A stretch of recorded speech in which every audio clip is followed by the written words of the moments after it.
Zdravo svima! Dobrodošli na kanal Šta za ručak. Danas pravimo postne slane štanglice. Pripremimo sve što nam je potrebno za koru. U činiju stavimo 150 g brašna, 5 g praška za pecivo, pola kašičice soli. Promešamo pa dodamo 200 ml mineralne vode, 1 kašiku ulja,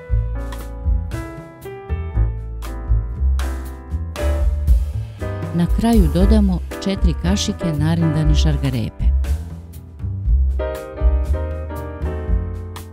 Promešamo pa izručimo u pleh veličine 28 x 16 cm. U pleh smo prethodno stavili papir za pečenje.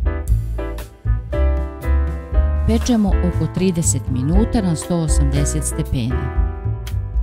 Ostavimo koru da se ohladi. Za to vreme napravimo fil. Narendamo 4-5 kiselih krastavčića. U 200 g mlevenih slanih krekera dodamo 150 ml mineralne vode i promešamo. U činiju stavimo 125 g postnog margarina i umutimo viljuškom. Dodamo mleveni keks.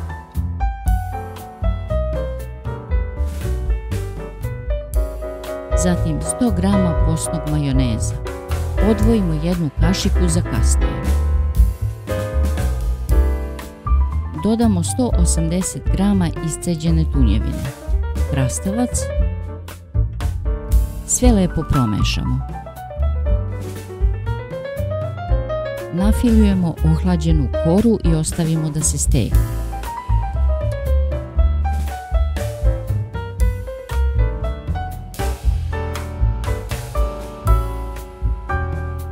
Sada premažemo kašiku majoneza.